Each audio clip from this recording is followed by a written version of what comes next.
একদিকে রয়েছে ভারত এবং অন্যদিকে রয়েছে বাংলাদেশ। এই দুইটি দেশ এমনই যাদের মধ্যে বর্তমান সময়ে জাতিবাদ নিয়ে তর্ক বিতর্ক লেগেই চলেছে। কিন্তু আসল ব্যাপারটি হলো যে যদি সত্যি ভারত এবং বাংলাদেশের মধ্যে যুদ্ধ হয় তাহলে কে জিতবে এবং কোন কোন দেশ কার পাশে থাকবে। এই উদ্দেশ্যে বলে রাখি যে 2025 সাল শেষ হওয়ার পর পৃথিবীর এমন কিছু দেশের নাম লিস্টে রয়েছে যারা সুপার পাওয়ার র্যাঙ্কিংয়ে অনেক শক্তিশালী হয়ে উঠেছে, যার মধ্যে রয়েছে বাংলাদেশ। কিন্তু ব্যাপারটি হলো যে বর্তমানে বাংলাদেশ কি ভারতকে যুদ্ধে হারাতে পারবে? তো ভিডিওটা স্কিপ না করে ফুল পর্যন্ত দেখুন, তাহলেই আপনারা বুঝতে পারবেন যে বর্তমানে কে বেশি শক্তিশালী। বাংলাদেশ এটি এমনই একটি দেশ যার মোট আয়তন 1,30,170 বর্গ কিলোমিটার এবং বর্তমানে গ্লোবাল ফায়ার পাওয়ার র্যাঙ্কিং অনুযায়ী বাংলাদেশ পৃথিবীর 35 নম্বর শক্তিশালী দেশ। যদি বাংলাদেশের সামরিক শক্তির কথা বলা হয় তাহলে বর্তমানে বাংলাদেশের মোট ডিফেন্স বাজেট $7 বিলিয়ন।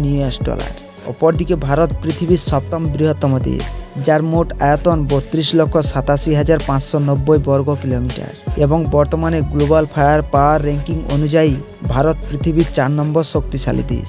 যদি ভারতের সামরিক শক্তির কথা বলা হয় তাহলে ভারতের সামরিক শক্তি দিন দিন বেড়েই চলেছে। বর্তমানে ভারতের মোট ডিফেন্স বাজেট $81 বিলিয়ন, যা পৃথিবীর 4র্থ বড় ডিফেন্স বাজেট। এবারে যদি এই দুই দেশের সেনাবাহিনীর কথা বলা হয় তাহলে আপনারা কি জানেন কোন দেশের সেনাবাহিনী সবথেকে শক্তিশালী? এই বিষয়ে আপনাদেরকে বলে রাখি যে এক ইন্টারভিউতে বলা হয়েছিলেন যে বাংলাদেশের সেনাবাহিনী খুবই সাহসী একটি সেনাবাহিনী। বর্তমানে বাংলাদেশের কাছে মোট অ্যাক্টিভ সৈন্য রয়েছে 1,63,000 এবং প্যারামিলিটারি সৈন্য রয়েছে 67 লক্ষ, যা পৃথিবীর 1 নম্বর সেনাবাহিনী। অপরদিকে ভারতের সেনাবাহিনীর কথা বললে ভারতের সেনাবাহিনী এতটাই শক্তিশালী যে চীনের মতো 2 জন সেনাকে 1 জন ভারতীয় সেনা জব্দ করে দিতে সক্ষম।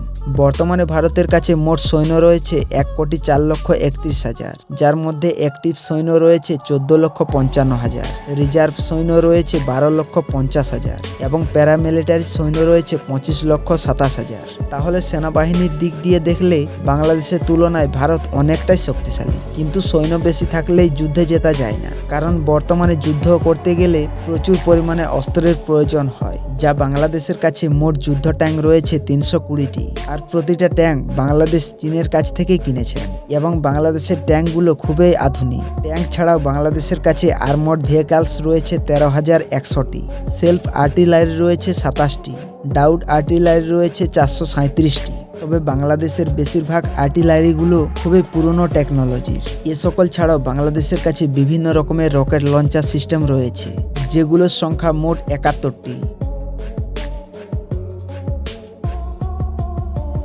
এবারে যদি ভারতের কথা বলা হয় তাহলে ভারতের সেনাবাহিনীর কাছে মোট যুদ্ধ ট্যাঙ্ক রয়েছে 4,600টি, আর এই সমস্ত ট্যাঙ্কগুলোর মধ্যে বেশ কয়েকটা ট্যাঙ্ক রাশিয়ার কাছ থেকে কিনেছেন এবং অর্জুন মার্ক 1 এবং মার্ক 2 এর মতো ট্যাঙ্কগুলো ভারত নিজেই তৈরি করেছেন, যাদের টেকনোলজি খুবই উন্নত।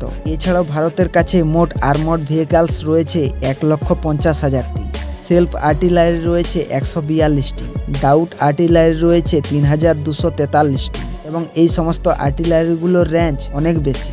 এ সকল বাদ দিয়েও ভারতের কাছে বিভিন্ন রকমের রকেট লঞ্চার সিস্টেম রয়েছে, যেগুলো ভারত থেকে অন্য দেশে গিয়ে আছড়ে পড়লে যে কোনো স্থানকে ধ্বংস করে দিতে সক্ষম। বর্তমানে ভারতের কাছে মোট রকেট লঞ্চার সিস্টেম রয়েছে 700টি। তাহলে এদিক দিয়ে দেখলেও ভারত বাংলাদেশের তুলনায় অনেক শক্তিশালী।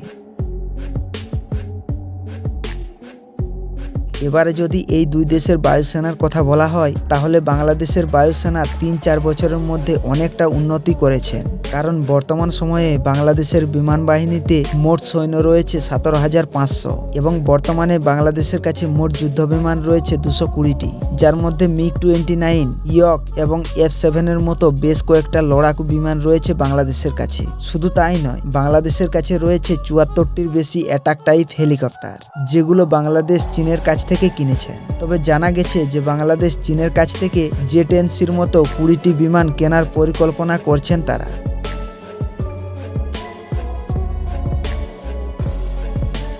এবারে যদি ভারতের বায়ুসেনার কথা বলা হয় তাহলে ভারতের বায়ুসেনা পৃথিবীর সমস্ত দেশের বায়ুসেনার তুলনায় খুবই সাহসী। বর্তমানে ভারতের বিমান বাহিনীতে মোট সৈন্য রয়েছে 3,20,000 এবং ভারতের বিমান বাহিনীতে মোট যুদ্ধ বিমান রয়েছে 2,180টি, যার মধ্যে রাফাল, MiG-29, সুখোই 30 এবং তেজসের মতো লড়াকু বিমান রয়েছে ভারতের কাছে।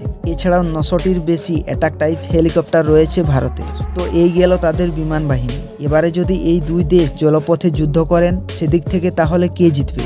এই প্রশ্নের উত্তরে আপনাদেরকে বলে রাখি, বাংলাদেশের নেভি বা নৌসেনার কাছে মোট যুদ্ধ জাহাজ রয়েছে 117টি, ফ্রিগেট রয়েছে 7টি, করভেট রয়েছে 6টি, সাবমেরিন রয়েছে 2টি, তবে নেই কোনো এয়ারক্রাফট এবং ডেস্ট্রয়ার। অপরদিকে ভারতের নেভি সেনাবাহিনীর কাছে মোট সৈন্য রয়েছে 1,42,000 এবং ভারতের কাছে মোট যুদ্ধজাহাজ রয়েছে 280টি। এর মধ্যে এয়ারক্রাফট ক্যারিয়ার রয়েছে 2টি, ডেস্ট্রয়ার রয়েছে 12টি, ফ্রিগেট রয়েছে 13টি, করভেট রয়েছে 18টি এবং সাবমেরিন রয়েছে 18টি। তাহলে আপনারা বুঝতে পারছেন যে ভারতের নেভির কাছে বাংলাদেশের নেভির কোনো তুলনা হয় না।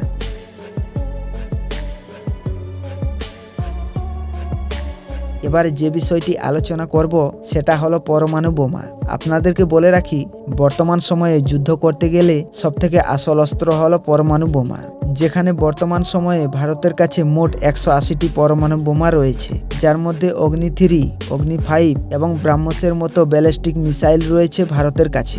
অন্যদিকে পরমাণু বোমা তৈরি নিয়ে বাংলাদেশ এখনো পর্যন্ত কোনো পরিকল্পনা করেননি। বর্তমান সময়ে ভারত এবং বাংলাদেশের মধ্যে যদি যুদ্ধ লেগে যায় তাহলে বাংলাদেশের পাশে থাকবে পাকিস্তান এবং চীনের মতো দেশ।